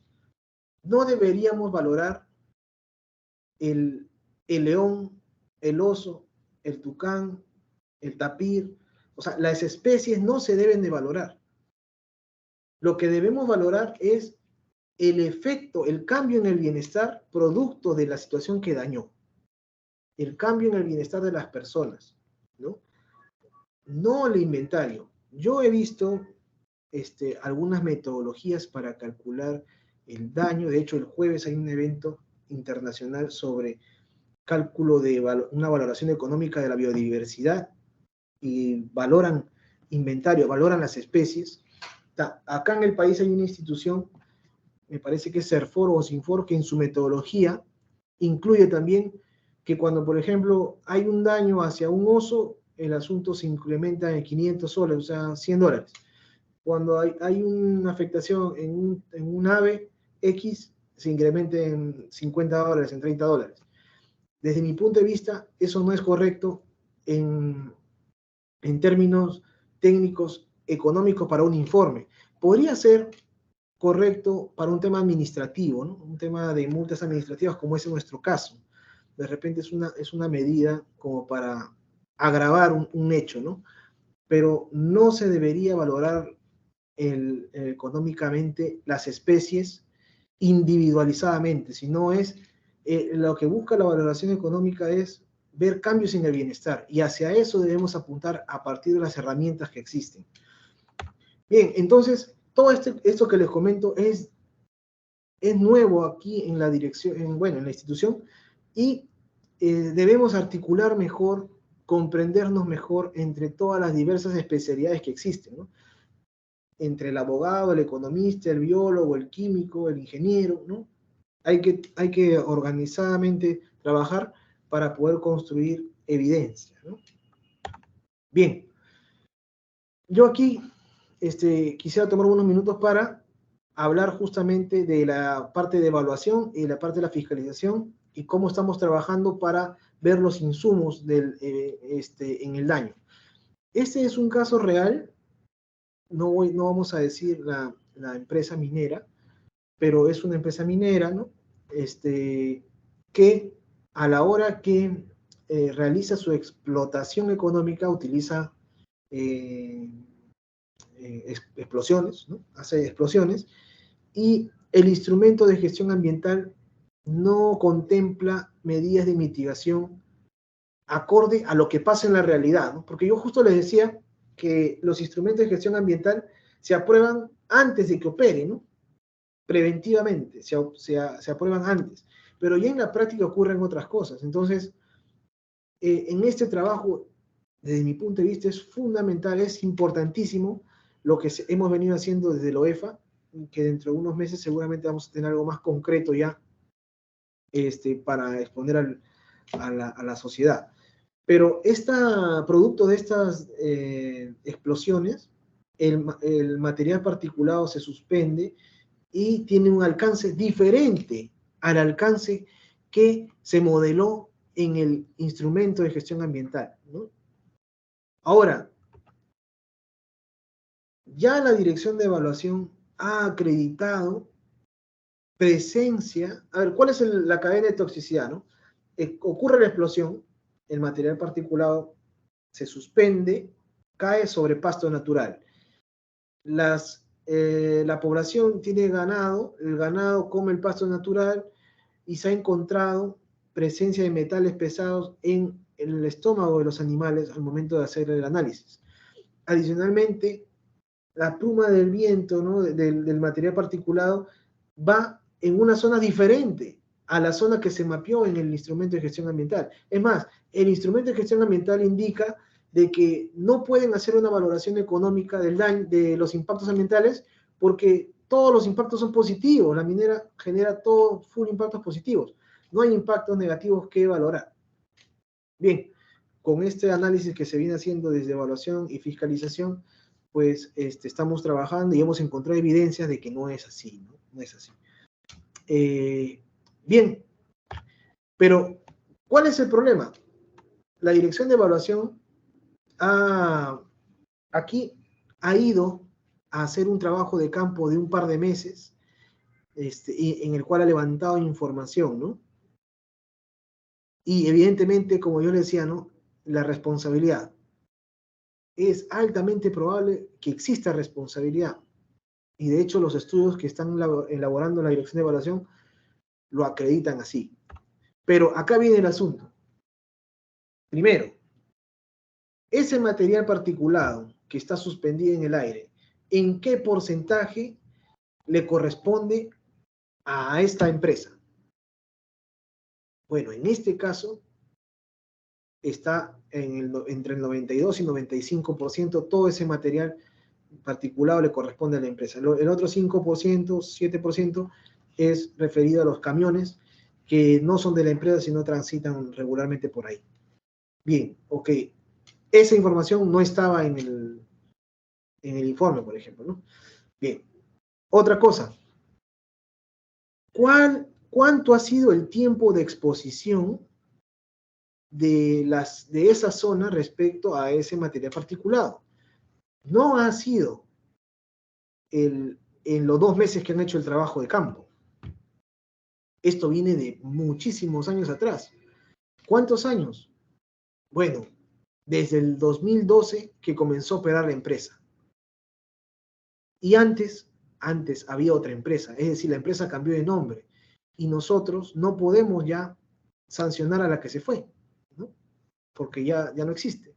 Queda la nueva. Entonces, ya, ok, el tiempo de exposición viene de 2012 hasta la fecha. Oye, y si la empresa sigue operando hasta el 2050, que tiene la licencia, ¿cuánto más, y no se hace ningún cambio, ¿no? ¿Cuánto más contaminará o impactará sobre la zona? Ok, eso también se puede proyectar. Ok, hay que proyectar. Luego, la periodicidad de la información. Si tenemos data en trimestres, todo debe estar en trimestres. Si la data está en mensual, todo debe estar en mensual. Si es data anual, todo anual. También hay que estandarizar la data. Otra cosa importante, el detalle espacial. Todo tiene que estar georreferenciado y debidamente mapeado utilizando las herramientas del ArcGIS o el Python, ¿no? Pero debería todo estar debidamente georreferenciado. Adicionalmente, se debe de controlar la estacionalidad. ¿Por qué? Porque, por ejemplo, en temporada de lluvia, ¿no?, el material particulado cae más rápido que en la temporada donde no hay lluvias, ¿no? Entonces, esa modelación que están haciendo, que la hicieron en 2 meses, ¿no?, para 2 meses, debería correrse también para atrás, ¿no? Y teniendo en cuenta la estacionalidad a partir de variables climáticas, ¿no?, que eso sí se dispone. Bien, entonces, cuando nos hemos reunido con la Dirección de Evaluación, le hemos pedido esa información, ¿no? Porque esa información es importante para el cálculo de la eventual multa y en la parte del daño, ¿no? Luego, la actividad económica, ¿en qué ecosistema cae, ¿no? ¿Qué ecosistemas están vinculados? Bien, habría que ver qué ecosistemas están vinculados. Ahora, el UCN ha elaborado una clasificación mundial de ecosistemas, ¿no? Una clasificación bien interesante de ecosistemas en el año 2020. Nosotros en el país tenemos un mapa de ecosistemas y también muchas veces las regiones hacen levantamiento de ecosistemas. Obviamente que a nivel mundial los mapas de ecosistemas tienen una escala mayor, de menor resolución, digamos, ¿no? La escala local tiene más detalle, pero hay un problema, que la escala mundial con la escala local no conversa. Es decir, los ecosistemas que nosotros hemos identificado en el país no conversan técnicamente con los conceptos que se han mapeado a nivel mundial. Entonces, es más, el mapa de ecosistemas del Perú no incluye el ecosistema marino. Entonces, hay oportunidades de mejora que principalmente yo he identificado para mis trabajos de investigación. Ya una vez que tenemos los ecosistemas mapeados, es más sencillo calzar los servicios ecosistémicos, ¿no? Identificar los servicios ecosistémicos. Otro tema importante es la cadena toxicológica. ¿Por qué? Una cosa es la afectación producto del material particulado y las especies, ¿no?, el ganado que muere en este proceso, pero hay ganado que vive y ese ganado ofrece, ¿no?, leche, mantequilla, quesos, y esos quesos de estos animales que tienen este problema son vendidos, pero no son vendidos solamente en la zona de la afectación, sino están vendidos en otros lados, en otras provincias de repente. Entonces nosotros, hay que diferenciar el impacto en geográfico, ¿no?, en el producto del material particulado, de también el impacto en el consumo, porque el consumo ya escapa de la parte geográfica también, ¿no? Entonces también hay que identificar esta cadena toxicológica. Hay que identificar también qué actividades económicas afectaron, la población, volúmenes de producción, los gastos en salud de las familias, las tasas de mortalidad, morbilidad. O sea, ya incorporar temas de daño es un asunto de daño, al menos económico, ya es más complicado porque necesitamos otros insumos, ¿no? Que de hecho ya hemos coordinado, hemos tenido 5 o 6 reuniones técnicas para ir mejorando los insumos y estamos en ese proceso. Ahora, como les decía, esta parte de la valoración económica del daño está dentro de la justicia retributiva de la sanción, ¿no? Ahí está el componente del daño. Nosotros, una vez que tenemos toda esta data ya proveída de la Dirección de Evaluación, pues podríamos ya hacer una estimación del daño más cercana a lo que la teoría espera, ¿no? Bien, y acá finalmente, creo que me quedan todavía unos minutos, sí, para concluir, una cosa rápida nada más. Miren, producto de mi formación como economista y especializándome en estos temas ambientales, a veces cuando no se pueden hacer estudios primarios, se tienen que coger estudios secundarios, ¿no? Estudios que se hayan hecho en el país o en otros países para poder utilizarlos como referencia respecto a los costos, ¿sí? Bien, yo me preguntaba, ¿qué investigaciones serias se han hecho sobre valoración económica en el país? Pues bien, antes de entrar al detalle, lo que acá quiero reflejar en esta lámina es que un estudio de valoración económica puede contener diversos valores económicos para cada servicio ecosistémico, ¿no? Es decir, un estudio puede abarcar una zona y esa zona se puede valorar diversos servicios ecosistémicos. Por ejemplo, encontré un estudio muy interesante y muy bien desarrollado, un estudio peruano, ¿no? En el que se aborda la cochinilla, ¿no? Una especie de aquí en el país. Y a partir de esta valoración se identifica una serie de servicios ecosistémicos producto de la cochinilla, ¿no? En este caso son 7 servicios ecosistémicos de esta especie. Entonces, cada uno de estos servicios tiene un valor. Por lo tanto, al ya tener los valores, o data value, como le llaman internacionalmente, de cada estudio, ya podemos acercarnos un poco al valor económico total de esos servicios ecosistémicos que se han valorado, ¿no? A eso me refiero. Un estudio puede tener muchos valores, muchos data value. Bien, aquí les dejo información importante respecto a esto. El TIP, ¿no? Es que también tiene como antecedente el EVRI, ¿no? Identifican estudios a nivel mundial de valoración económica, identifican 267 estudios, pero cuando uno revisa esos estudios, y de hecho este equipo del TIP revisaron estos 267 estudios y encontraron 1.300 valores económicos, esto que yo les comentaba aquí, ¿no? Que un estudio puede tener varios valores. Bien, encontraron 1.300 valores.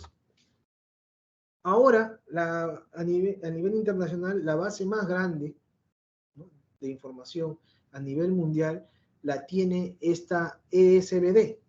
Son 900 estudios de valoración económica que recogen más de 6.700 valores, ¿no? Y esta data es importante porque secciona de una manera muy detallada todos los estudios de valoración económica, estos 900, y los secciona de una manera que tú lo puedes utilizar para hacer tus estudios de valoración o una transferencia de beneficios, como se denomina técnicamente a esto, ¿no? Bien, entonces yo me preguntaba, oye, estos 900 estudios que han identificado esta institución, ¿qué distribución tienen a nivel de continentes, ¿no? Y acá podemos ver que Europa tiene más estudios de valoración y Oceanía tiene menos y Sudamérica está por acá. Y también hay valoraciones a nivel global, ¿no? Es decir, hay economistas temerarios, ¿no?, que hacen valoraciones económicas de todos los servicios ecosistémicos a nivel mundial. Bueno, cuestionable o no, pero lo cierto es que lo hacen. Entonces, en Sudamérica, ¿cuántos estudios Perú tiene adentro de esta base? 2. Entonces, lo que yo me preguntaba es, oye, ¿solamente son 2 los que ha hecho Perú o hay más? ¿No? Hay más estudios que de repente no se están viendo. Bien, entonces, ¿dónde está la investigación del Perú, ¿no? En temas de valoración económica? Y he visto a un economista colombiano que hizo un estudio muy similar al mío, y también encontró que habían pocos estudios, ¿no? Bueno, de lo que yo encontré 203 estudios a nivel histórico, ¿no? Desde el 1989 me parece que había el más antiguo. Pero si acotamos del 2005 al 2022, nos quedamos con 179 estudios. Bien. Ahora, de estos 179 estudios, si nosotros lo clasificamos en 3 tipos, ¿no? Literatura que está publicada en revistas arbitradas, luego literatura gris, y luego estudios que resumen, ¿no? Estudios primarios, hay algunos estudios que resumen, encontramos que la mayoría de los estudios en Perú son considerados como literatura gris, es decir, tesis de maestría, tesis de doctorado, tesis de pregrado, etc. Pero este 30 de aquí me llamó la atención, porque, a ver, hagamos un zoom, ¿no? A estos artículos publicados en revistas arbitradas. Bien, lo que yo hice fue, utilizando algunas referencias internacionales, dividir aquellas revistas que son relevantes, ¿no? Son importantes y que de hecho son conocidas por su relevancia. Entonces, cuando nosotros dividimos, ¿no? El tipo A, que es las revistas arbitradas, en las relevantes y las otras, ¿no? Y las de las otras, encontramos que de los 30, ¿no? De estos 30, 5 estudios solamente han sido publicados en revistas relevantes, ¿no? Y los otros estudios, los 25 restantes, han sido publicados en otras revistas. Y cuando yo me he dado el trabajo de revisar las revistas, de hecho son extrañas, ¿no? De hecho, hay páginas web de las revistas, pero son páginas web bastante informales. Y adicionalmente yo hice una clasificación relacionada a si el estudio había sido hecho por un economista o por no economistas, ¿no? Entonces, estos 5 estudios de estas revistas arbitradas relevantes fueron hechos por economistas. Pero en los otros ya habían estudios que habían sido hechos por no economistas, ¿no? Bueno, que no invalidan el asunto, ¿no? Pero que quería yo seccionar el análisis. Pero acá lo interesante es que, miren, las tesis de pregrado, ¿no? Las tesis de pregrado son 58. Es decir, el país, digamos, ¿cómo decirlo? Carga en las espaldas de los estudiantes de pregrado hacer estudios de valoración económica que son realmente delicados. Realmente necesitas una especialización bien importante para poder hacer un buen estudio de valoración, ¿no? Y todo lo podemos ver que está aquí en temas de literatura gris y principalmente en estudios de pregrado. Ahora, acá rápidamente quería comentarles un caso. Miren, antes del 2013, todo esto verde que está acá, todo esto verde es bosque. Bosques. Acá hay 2 tipos de bosques, 2 ecosistemas. No se puede ver bien, pero hay 2 ecosistemas. Ahora, en el 2013, no había nada. Todo es bosque. Entonces nosotros hicimos calzar los ecosistemas, ¿no? Y este perímetro es una concesión que se le dio a una empresa para que pueda operar, ¿no? Es decir, al bosque antiguo le calzamos el área, ¿no? De una empresa, el área de operación de una empresa. Bien, se le puso los ecosistemas, ¿no? Encima. Acá también les dejo este dato del UCN, que es bastante importante respecto a los ecosistemas a nivel mundial, con los peruanos. Bien, en el 2017 se encontró así. Miren la cantidad de deforestación que hubo, producto de una actividad agrícola acá, ¿sí? Lo cierto es que esta empresa está en una controversia. a nivel del Poder Judicial, porque ellos dicen que sí le dieron el permiso, no le dieron el permiso, pero bueno, son 2.700 hectáreas aproximadamente que se han intervenido, ¿no? Es claro el asunto. Bien, entonces, ¿cómo hacer más o menos la valoración, no? Acá en este caso ya tenemos los ecosistemas, tenemos los servicios ecosistémicos, y de hecho existe una lista ya predefinida de los servicios y subservicios ecosistémicos. A esos servicios hay que ponerles un valor, ¿no?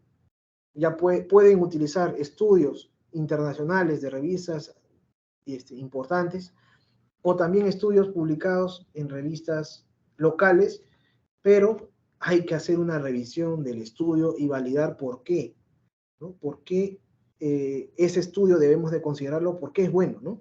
A pesar de que al haber sido una tesis, tiene un jurado de economistas, ¿no? O un jurado de profesionales. Yo sugiero que hay que revisar, porque de la revisión que yo he efectuado, el 75% de los estudios que revisé no eran técnicamente buenos, ¿no? Había un grupo, sí, que sí estaban muy bien realizados, pero habría que justificar el uso de estos estudios. Bien, adicionalmente a la valoración respecto a ecosistemas y servicios ecosistémicos, también se puede estimar la valoración a los daños a la salud. Y para eso se utiliza internacionalmente con algunas variantes, ¿no? Este asunto del DANI, ¿no? Bien, bueno, básicamente lo que quiero explicar acá es que existen dos metodologías para abordar este famoso DANI. La metodología del capital humano y la metodología del valor estadístico de la vida. Normalmente se viene utilizando ya el valor estadístico de la vida, no la metodología del capital humano, porque en la metodología del capital humano básicamente se basa en temas de dinero, ¿no? Y el dinero cambia desde la perspectiva de uno externo. De repente 1.000 soles en Lima, un ingreso de 1.000 soles es muy bajo, pero en provincia, ¿no? En las regiones donde muy adentro del país, 1.000 soles de repente es mucho dinero, ¿no? Entonces no se captura bien este asunto de la pérdida de productividad. Lo normal actualmente es utilizar el valor estadístico de la vida, y de hecho, si a ustedes les interesa, hay un estudio aquí en el país del OSINERMIN, ¿no? Una institución que ve el tema de la fiscalización en temas de seguridad. Ha hecho un estudio de valoración del valor estadístico de la vida, bien interesante. Bien, yo quería concluir la presentación indicándoles que este asunto de la valoración económica es un asunto todavía no tan ni blanco ni negro, ¿no? Es algo gris todavía. Miren, este estudio se publicó en el año 1997. Hace un rato vieron que habían algunos estudios globales, ¿no? Que hacen valoraciones económicas globales. Bien, en el 97 estos señores, ¿no? Algunos de ellos economistas, indicaron que el valor de los servicios ecosistémicos a nivel mundial bordeaba en promedio los 33 trillones de dólares, ¿no? Y daban un rango, ¿no? De 16 a 54. Esto es en el 97. Pero ya en el 2017-18 sacaron otro estudio donde decían que ya no era ni 16, ni 54, ni 33, sino que estaban en un promedio de 154 trillones de dólares. Es decir, 4 o 5 veces lo que ellos identificaron en el 97. Entonces, ¿qué quiere decir esto? Que el tema de la valoración económica de los servicios ecosistémicos todavía está en constante revisión y mejoras, ¿no? Es decir, yo creo que cuando lleguemos al 2030, 2040, como van a haber más estudios, a más profundidad, de repente ya no hablemos de 150, sino de 200 o de 300, de 400 trillones. Entonces va a depender del momento en el cual uno se encuentra para poder hablar de este asunto de la valoración de los servicios ecosistémicos, que es un reto también para la institución poder promover las investigaciones primarias y poder utilizarlas dentro de los procedimientos sancionadores. Bien, acá les dejo algunos documentos que podrían revisar para poder profundizar en lo que les he comentado. Muchas gracias. Quedo atento a las preguntas. Muchas gracias, Ricardo. Bastante interesante, de verdad, con mucha información, el trabajo que viene realizando efectivamente el organismo de evaluación y fiscalización ambiental es ya data, como tú lo dijiste, hace 15 años, y muy importante con toda la información que has dado. Bueno, han dejado 2 preguntas en el chat. Una de ellas yo traté de contestarlas, pero igual te la voy a hacer porque tú puedes ampliar más la información. Enrique Anaya indica, ¿OEFA emite permisos o licencias ambientales? Esa es la primera pregunta. Ok, nosotros no damos los permisos. Existe una institución que otorga el licenciamiento o que otorga los permisos. Bueno, acá en el país, esta institución se llama el SENACE, el Servicio Nacional De evaluación ambiental para las inversiones ambiental, ¿no? sostenibles. Ahí está, gracias, Lisette. Es que es muy largo. Pero adicionalmente al SENACE, todavía existen otras instituciones que siguen otorgando permisos, como por ejemplo el Ministerio de Energía y Minas, el Ministerio de la Producción. Pero yo creo que en unos años vamos a converger a que solamente esta institución, el SENACE, apruebe los instrumentos de gestión ambiental, que es una institución diferente a la OEFA. Nosotros no recibimos de ellos los estudios de impacto ambiental para hacer la supervisión, pero nosotros no aprobamos los estudios. Perfecto, gracias. Hay otra pregunta de también Enrique Anaya. Dice, ¿los daños irreparables o permanentes los ve OEFA, van a tribunales o los ven ambos? Sí, a ver, ese es un tema interesante porque nosotros de la OEFA vemos los daños en términos administrativos, ¿no? En términos administrativos. Nosotros vemos los procedimientos sancionadores, revertimos tratamos de revertir los efectos, ¿no? Colocamos sanciones. Pero también la población afectada podría demandar a esta empresa para que la indemnice, ¿no? Ya es un tema de responsabilidad civil. Y también nosotros impulsamos la responsabilidad penal, ¿no? Es decir, tenemos un múltiple abordaje de una problemática, ¿no? Desde la parte administrativa nosotros, desde la parte civil, ¿no? Ya las mismas personas, y de la parte de los sistemas penales, ya con la responsabilidad de los dueños de las empresas, ¿no? Entonces tenemos todo ese espectro, digamos, de cómo abordar una situación que represente un daño, ¿no? Gracias, Ricardo. También Enrique expresa, dice, quisiera entender mejor la diferencia entre la evaluación de impacto que hace el SENACE y la evaluación que hace el OEFA. Ok, la evaluación que hace el SENACE, llamémosle la institución que hace el licenciamiento, básicamente es para evaluar la aprobación del estudio de impacto ambiental, de los EIAs, como denominamos aquí, ¿no? Ellos, antes de que la empresa opere, aprueban los estudios de impacto ambiental. En el OEFA ya nos encargamos de verificar esos estudios cuando ya están aprobados. Cuando ya están aprobados, entra a tallar el OEFA.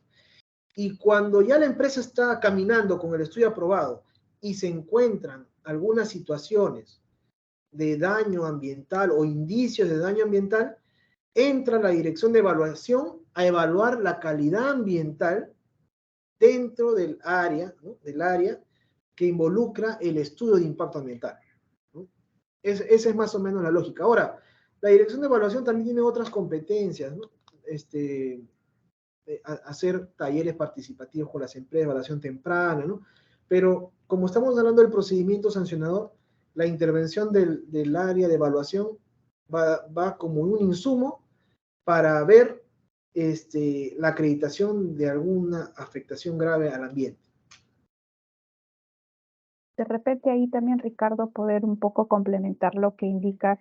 Lo que hace el SENACE en el Perú es certificar ambientalmente, o sea, evalúa los instrumentos de gestión ambiental en nuestro país, básicamente los proyectos de mayor envergadura, como pueden ser las grandes mineras, ¿no? Grandes lotes petroleros, grandes tendidos eléctricos o centrales hidroeléctricas, carreteras, ¿no? De gran envergadura, y ellos son los que evalúan el instrumento de gestión ambiental, o sea, los estudios de impacto ambiental, en este caso detallados, los que generen impactos ambientales negativos, ¿no? Que son básicamente esto de mayor envergadura. Entonces, eso es lo que hace el SENAC. Y la evaluación que hace el OEFA es la evaluación ambiental a la calidad ambiental en el marco de su función a todas las actividades que justamente Ricardo indicó en sus primeras diapositivas, las actividades económicas que tiene función en el OEFA para poder hacer las acciones de fiscalización ambiental. Eso es un poco también, ampliando la información que brinda Ricardo.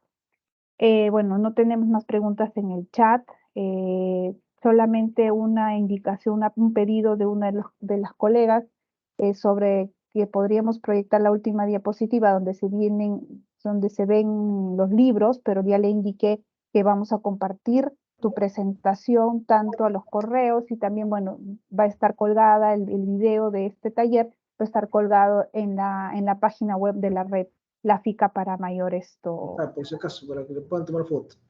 Exactamente. Ok, lo estás proyectando. Sí. Perfecto. Genial. Entonces creo que, no sé si hay alguna otra consulta, creo que no hay. No sé si estará Fabiola de Axis por aquí, por favor, si pueda prender su cámara, o Iván Mertens, por favor, del Axis de Chile.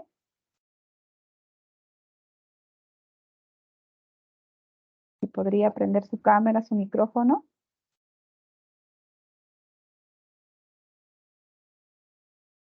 Creo que todavía no tienen habilitado.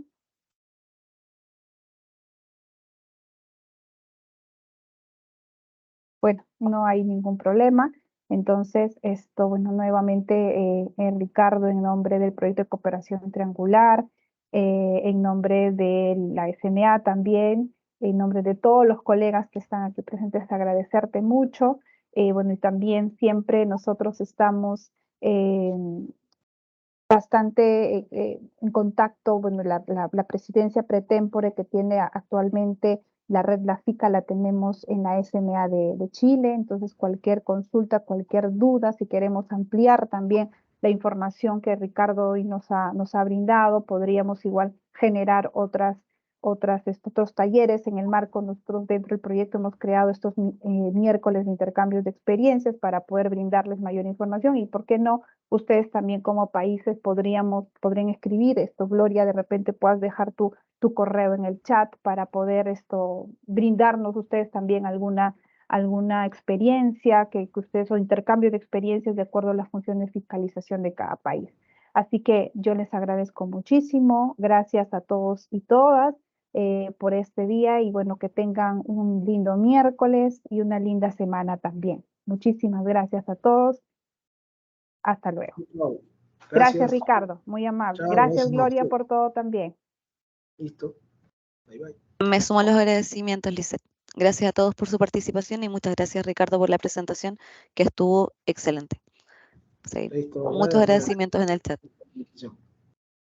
Gracias. Y ahí, Lisette, te pido la palabra. Sé que están saliendo, pero les recuerdo que este taller está siendo grabado y vamos a dejar luego el vínculo en la página de Red La FICA. Además, les enviaremos un correo electrónico a todos quienes se registraron con la presentación y también con el link para que puedan acceder a la página y puedan revisitar la presentación en caso de que así lo necesiten.